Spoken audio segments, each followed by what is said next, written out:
Salut à tous, aujourd'hui dernière étape des 4x4 Series en catégorie A sur Queens Highway After Party. On est seulement 9 au départ sur une course d'environ 20 km avec près de 300 mètres de dénivelé. Le parcours est assez piégeux, plusieurs tours rapides, beaucoup de relances, puis une arrivée en haut du Yorkshire Come Rivers, environ 1,2 km à 4% de moyenne. Parfait pour un sprint final en montée. Je vais essayer d'attaquer dès le départ pour créer une échappée, mais si personne ne veut collaborer, il faudra être patient. La course peut sembler calme, jusqu'au moment où tout explose dans les derniers kilomètres. Objectif, rester placé, garder du jus pour la montée finale et jouer la gagne dans un sprint en côte. Est-ce que ça part en échappée ou est-ce que ça se règle à la pédale dans le dernier com? On va voir ça tout de suite, c'est parti!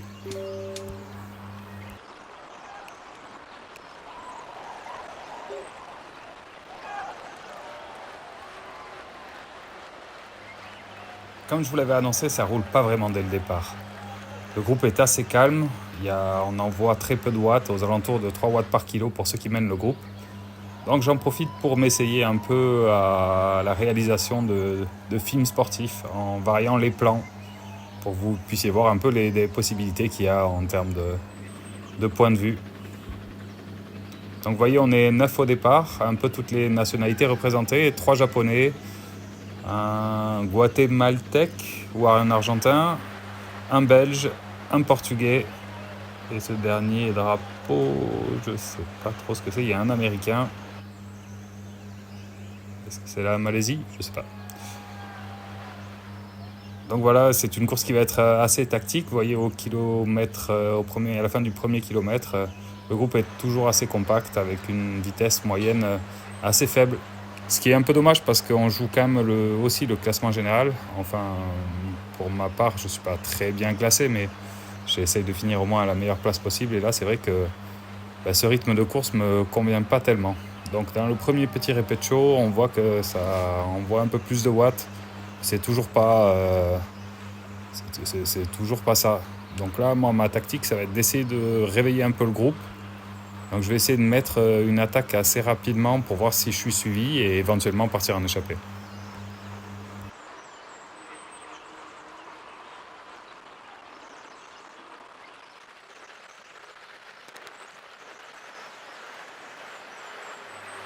Du coup, au kilomètre 1,5, à la fin de la petite descente, je me dresse sur les pédales et je vais envoyer les watts aux alentours de entre 5 et 6 watts par kilo pour voir si je peux m'échapper et voir surtout si je suis suivi par un coureur pour éventuellement former une échappée à deux. Donc je poursuis mon effort, je vois que derrière ça ne réagit pas trop, je creuse pas beaucoup, mais petit à petit quand même je m'éloigne. Donc je prolonge mon effort dans la montée, toujours aux alentours de 5 watts par kilo, et je vois que je commence à distancer un peu le groupe, mais que personne vient me poursuivre. Le japonais Mikar qui mène le groupe derrière quand même, qui envoie 4 watts par kilo, mais ça revient toujours pas sur moi. J'ai maintenant 30 mètres d'avance et aucun coureur qui essaye de sortir du groupe pour essayer de venir me rejoindre et créer un mouvement à deux. Alors il reste encore 18 km. Je ne sais pas si je vais rester longtemps comme ça devant, donc je vais finir par, s'il n'y a pas personne qui sort, je vais finir par lever le pied et regagner le groupe. Mais je maintiens mon effort en tout cas le plus loin possible jusqu'en haut de la bosse.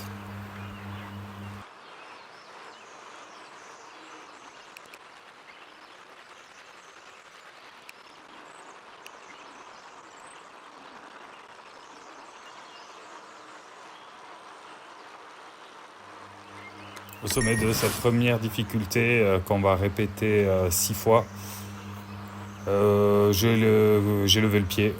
J'attends que les autres coureurs reviennent et j'en profite pour faire descendre un peu mes pulsations pour être le plus frais possible quand je vais être repris par le groupe qui revient assez rapidement sur moi.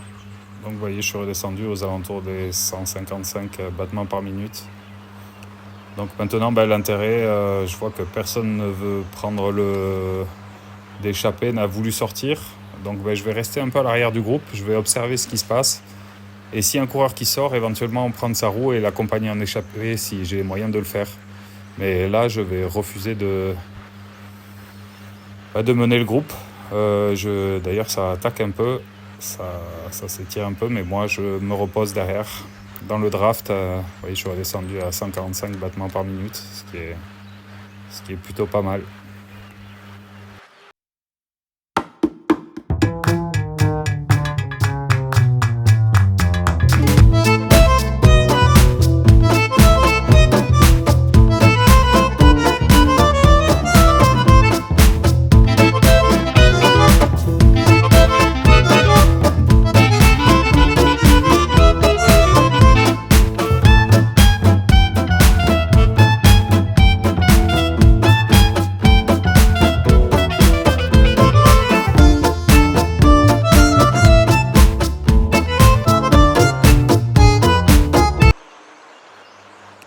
Deuxième passage au sommet du Com.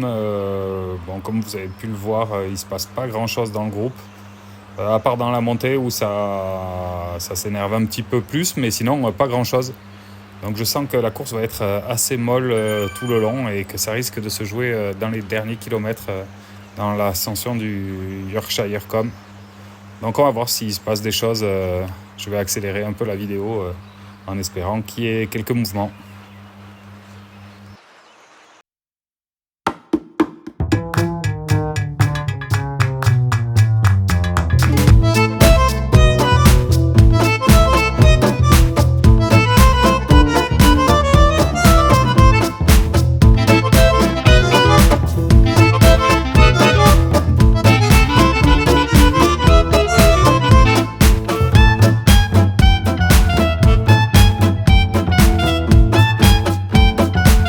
Kilomètre 8,5 alors qu'on passe pour la troisième fois sur la ligne de ce com. Je vais poursuivre un peu mon effort en essayant de recréer un mouvement, en espérant une nouvelle fois que je vais être suivi par un coureur.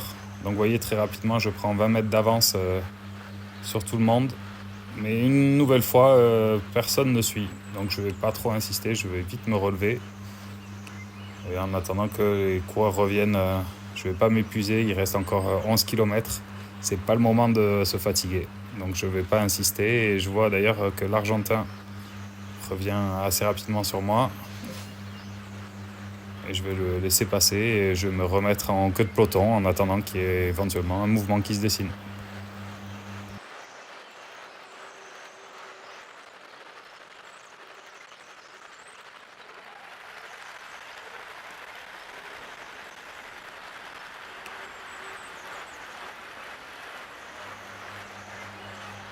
Au kilomètre 9,8, je vois que le groupe ne veut toujours pas rouler. Donc encore une fois en bas de la descente, avant la toute petite remontée, je vais continuer à appuyer sur les pédales. Mon but là, c'est vraiment d'essayer de faire bouger un peu ce groupe. Peut-être de piéger certains coureurs. Donc vous voyez, j'appuie un peu plus fort sur les pédales. Et rapidement, je vais reprendre de la distance. Encore une vingtaine, trentaine de mètres. Donc là, mon objectif, c'est d'essayer de les fatiguer à ce qu'ils reviennent sur moi, me laisser un peu de temps pour récupérer à chaque fois et peut-être essayer de créer des différences après. En tout cas, le but là, c'est de les épuiser. Mais vous voyez, très rapidement, je crush, je suis à 5 secondes d'avance, plus de 50 mètres d'avance. Et toujours personne pour venir me rejoindre pour un mouvement d'échappée. Donc c'est un peu compliqué cette course. J'ai l'impression que personne ne veut vraiment bouger. À part moi, qui ai des fourmis dans les jambes apparemment aujourd'hui.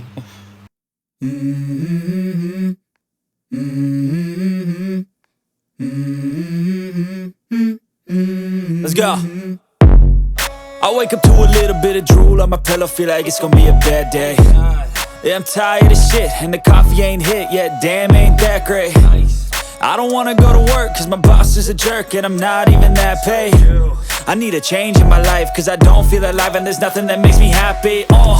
Hold my beer for a minute, I'm about to quit my job, cash in for a ticket. I'm going on a trip, and I don't plan to visit. I'm gonna stay there till I feel like I'm winning, Ça y est, au kilomètre 13,2. Pour une fois, c'est pas moi qui vais déclencher un mouvement, c'est l'Argentin qui va mettre une attaque en bas de la bosse, comme je l'ai fait aux 2 précédents tours, et qui va vite creuser. Il envoie plus de 11 watts par kilo et part à l'avant du groupe et rapidement prendre l'avance. Derrière, c'est le Portugais Afonso qui lance la poursuite. Donc là, je vais me mettre dans la roue du Portugais qui active son aéro. Peut-être un premier mouvement de course, donc là c'est important de rester placé, ce que j'essaye de faire en me remettant à la tête du peloton, surtout qu'on attaque cette montée. Et l'Argentin a bien creusé, hein. Il continue son effort, il poursuit. Moi je reste calme, je ne vais pas aller le poursuivre maintenant, j'ai suffisamment fourni d'efforts, il reste 6 km. Donc là le but, il a l'air très fort, c'est de le laisser un peu s'épuiser devant et laisser les autres lancer la chasse. Donc c'est le japonais maintenant qui relaie le portugais, Mikar, toujours à la poursuite de l'Argentin. Donc je voyais mes collègues du peloton roulent de manière régulière. Et l'Argentin continue à creuser doucement l'écart. Alors est-ce qu'il va pouvoir tenir encore les 6 km devant je ne sais pas trop. C'est un peu l'énigme. Mais tant qu'on l'a vu, je ne me fais pas trop de soucis. Je reste en queue de paquet et j'observe, voir s'il y a d'autres coureurs qui veulent le rejoindre ou pas. Et à ce moment-là, s'il y a un autre coureur qui sort, ce sera effectivement le moment de prendre une roue et d'essayer de revenir sur lui.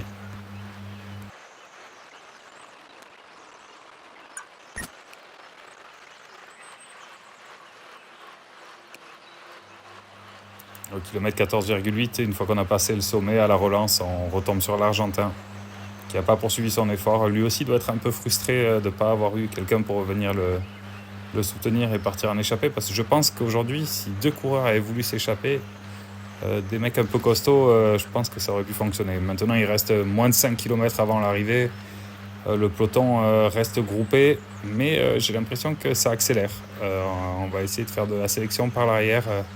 Alors qu'il reste encore une fois le com à passer, puis ce sera l'ascension finale, une descente, puis l'ascension finale vers l'arrivée. Donc là, il va falloir rester placé, surtout ne pas prendre de cassure et être intelligent, pas attaquer trop tôt, pas s'user et garder les roues le maximum possible pour avoir un maximum d'énergie, car il y a de grandes chances que cette victoire se joue au sprint. Et un sprint en montée, ça demande beaucoup d'énergie. Donc là, il faut vraiment être économe. Je suis à 145 battements par minute, donc là, je suis vraiment en train de m'économiser. Et voilà, on va bientôt attaquer le dernier passage sur le com, la dernière petite montée avant la montée finale.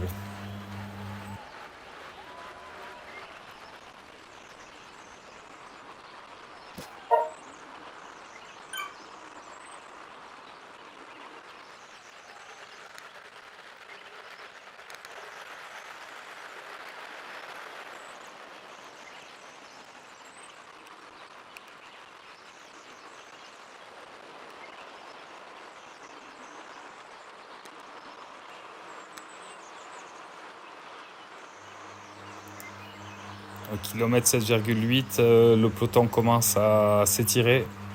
On est en train de perdre l'Américain Miller par l'arrière qui commence à prendre un éclat. 10 mètres, Coppens aussi qui coupe complètement. Alors je ne sais pas ce qui s'est passé, je pense qu'il s'est déconnecté, il a disparu de l'écran. C'est dommage, il était solide le Belge. C'est dommage de le perdre. Et moi je reviens vite dans la roue du japonais qui essaye de s'échapper. Donc je prends sa roue et je profite un peu du draft. Il monte assez fort à plus de 5 watts par kilo. Là ça y est, la course s'emballe un peu. Donc là il faut rester attentif. Et mes battements cardiaques sont largement remontés. Je suis à 175 BPM. Donc là il va falloir la jouer fine. Il va falloir éviter d'amener tout le monde. Éviter que le japonais Mikar s'éloigne. Il faut être attentif parce que la course peut se jouer. Il reste que 2,4 km avant l'arrivée. Dernier passage sur la ligne avant la petite descente et l'ascension finale.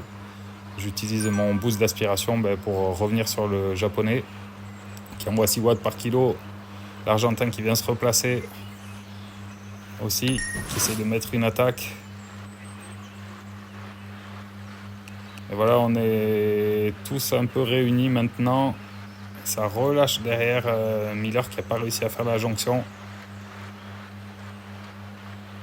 Et on est, ça y est, on est 5, 6 à se disputer la victoire. Je ne sais pas si Miller va pouvoir rentrer, ça lui demande un gros effort maintenant, bien que le peloton ralentisse.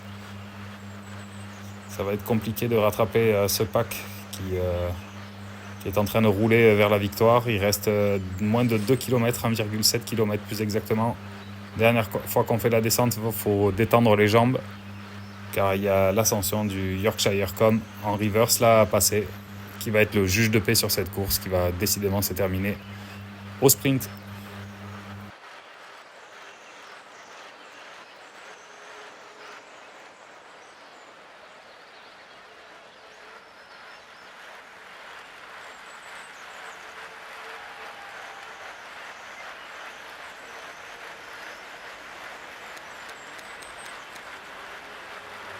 Là, il est kilomètre 18,5, on attaque l'ascension finale 1,2 km à peu près 4% de moyenne. Donc vous voyez, c'est très irrégulier comme montée.